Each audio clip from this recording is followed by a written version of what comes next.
Mas eu quero que você me explique qual que é a lógica. Se o PT combate bilionário, se o PT combate grandes empresários, se o PT combate os mais ricos, por que que então grandes empresários como Odebrecht, Andrade Gutierrez, Camargo Correia, OAS, UTC Engenharia doaram para a campanha da Dilma em 2010 e 2014? Se o PT enfrenta grandes empresários, por que grandes empresários financiam o PT? É meio esquisito isso para mim. Por que que a JBS mandou 65% das suas doações para a campanha da Dilma em 2014? O JBS, os irmãos Wesley e Wesley, me parece que são bilionários. Da última vez que eu vi, tinham algumas dezenas de bilhões. Por que que o bilionário, então, tá doando pro PT se o PT enfrenta bilionário e privilégio de bilionário? Cosan, do Rubens Ometo, doeu mais de 10 milhões de reais. Mais de 10 milhões de reais para campanhas petistas. Então, o Ometo é um bilionário também. Se ele tá tendo seus privilégios, seus interesses enfrentados, ele que é um bilionário que explora o trabalhador, por que que ele tá doando pro seu inimigo? Cutrale, Ambev, Vale, Queiroz Galvão, MRV, todas fizeram grandes doações generosas, milionárias pro PT. Então como que aquele que tá tendo seu privilégio atacado pelo PT tá doando dezenas de milhões de reais pro PT? Eu nunca recebi um centavo do Ometo, nem conheço esses donos dessas grandes empresas, nunca nem vi pessoalmente, nem de longe eu vi. Né? Muito menos receber algum dinheiro pra minha campanha. Se eu tô defendendo o interesse deles, então, ó, gente, ó, tá errado, viu? Tá faltando pingar aí. Porque eu tô defendendo o interesse dos bilionários e os bilionários não estão me ajudando em nada, né? Tô mandando dinheiro pra campanha do PT.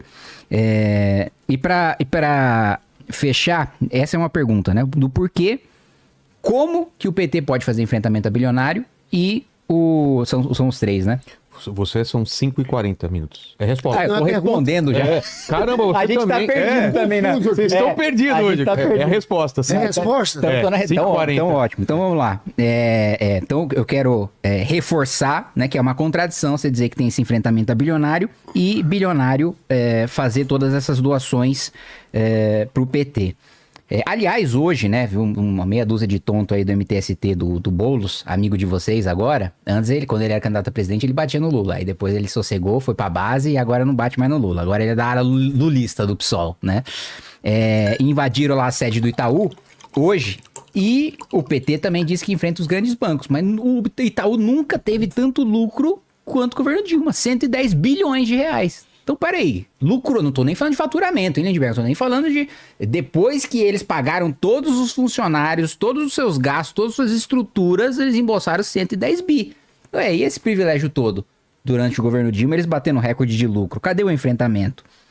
E pra fechar, eu quero colocar o seguinte. Eu vejo, Lindbergh, você reclamando muito sobre emenda parlamentar.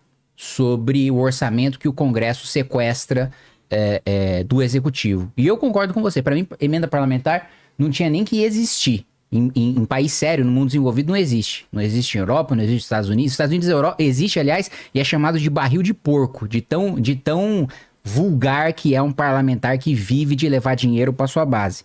Mas em 2019, durante o governo Bolsonaro, o PT votou inteiro, com exceção de do Pedro Kizai, votou inteiro a favor de emenda impositiva de bancada, para colocar na Constituição e sequestrar o orçamento.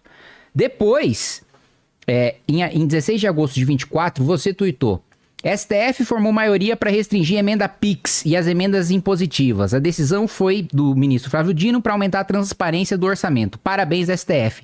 Quem criou a emenda PIX foi a Gleisi Hoffmann. Ela é a autora da emenda constitucional da emenda PIX.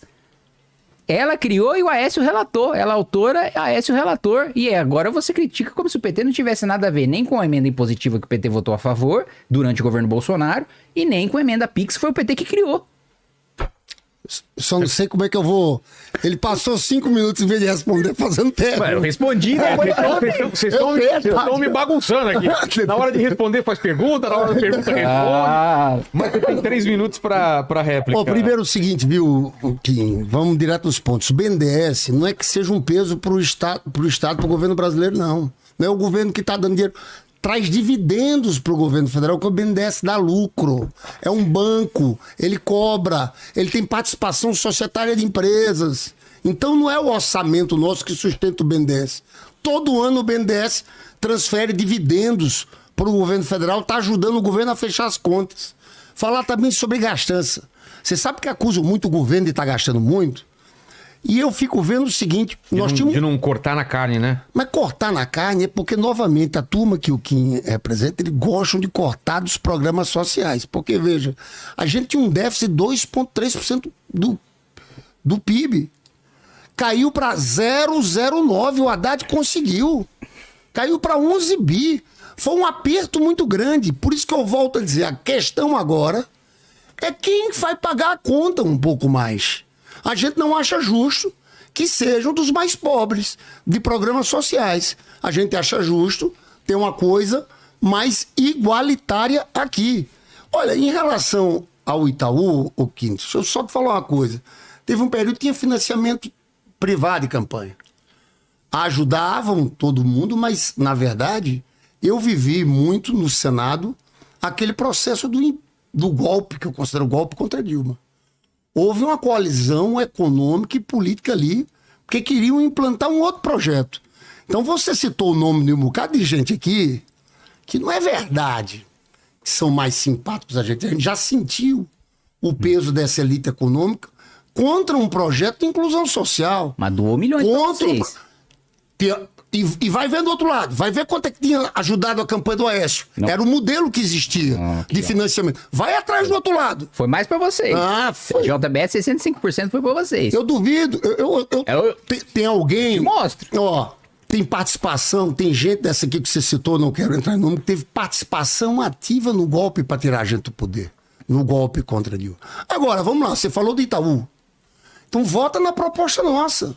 Quer dizer, Itaú, você está ganhando muito dinheiro, você é banco. Nós estamos no capitalismo, você vai continuar ganhando muito dinheiro. Só que agora os juros sobre capital próprio, que é uma espécie de isenção que você está tendo, não vai ser desse jeito. Sabe quanto é que só isso aqui a gente pode aumentar de arrecadação? 5 bi. É melhor fazer isso do que tirar do aposentado. É melhor fazer isso do que tirar da saúde e da educação.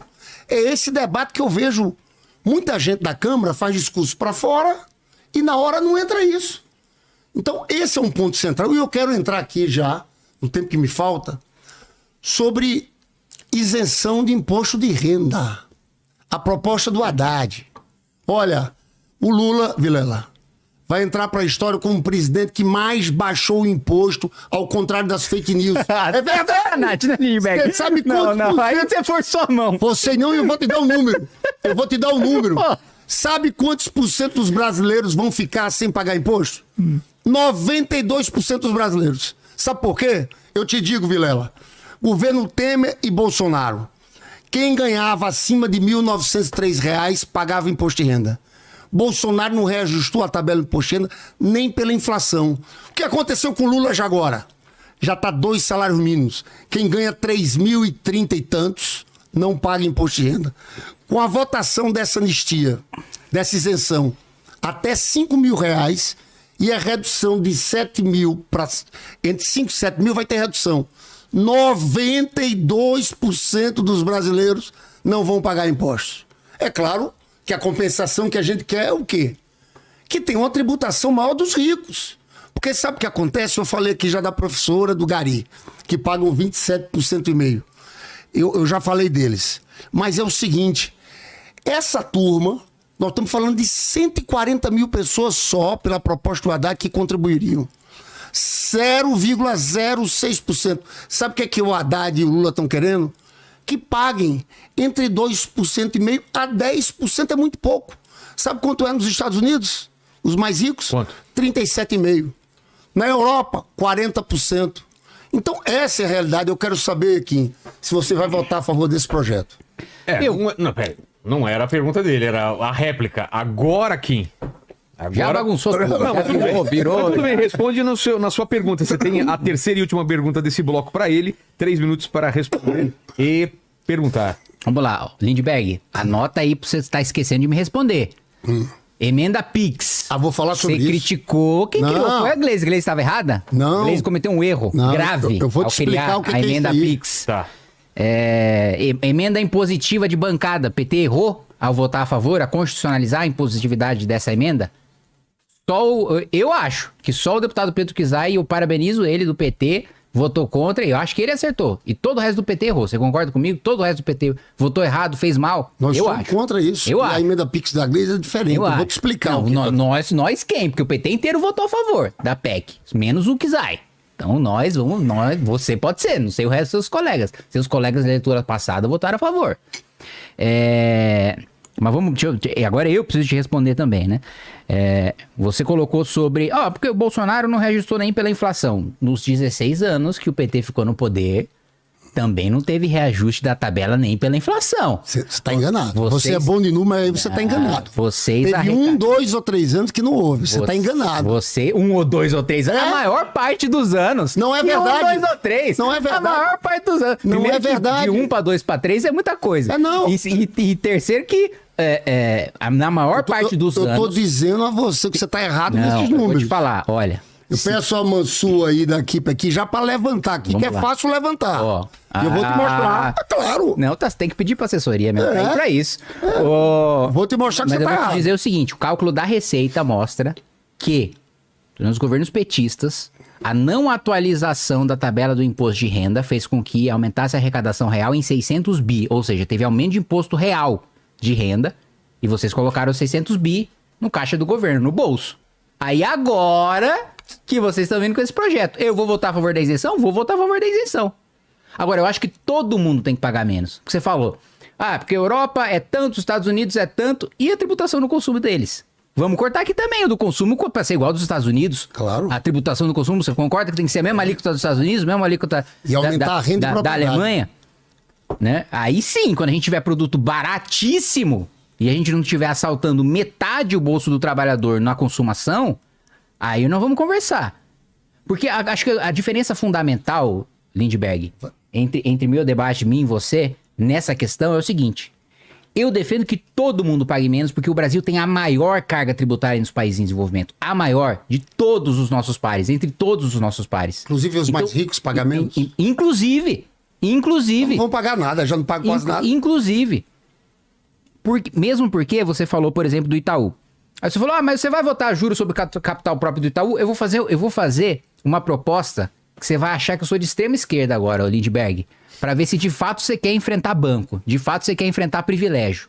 Porque o que eu disse para você, e eu repito, é o seguinte, não adianta aumentar imposto no banco se eles têm oligopólio, se eles têm o controle do mercado, eles vão passar tudo pro lombo do trabalhador, como sempre passaram. Então vamos dissolver o Itaú e separar em 3, 4 bancos diferentes, transformar o Itaú em 3, 4 bancos diferentes para concorrer entre si e proibir que o mesmo grupo econômico controle esses 3, 4 bancos diferentes. Aí sim a gente vai estar falando de mexer com interesse grande. Aí sim a gente vai estar falando em mexer com lucro de banco de verdade. Porque se for manter a regulamentação do Banco Central como sempre se manteve em todos os governos, inclusive nos governos petistas, vai repassar esse custo pro lombo do trabalhador. A mesma coisa IOF. Vocês falaram sobre o IOF de tributar em cima dos mais ricos. As grandes empresas não se afetam por isso, porque elas têm acesso ao mercado de capitais. Quem depende de banco na tributação de crédito no IOF é pequena e média empresa. O grande pega no mercado de capital, ele não depende de banco. Então vocês estão vocês falaram, né, nessa história do IOF, de tributar o mais rico, e na prática vocês estavam colocando nos médios e nos pequenos empresários.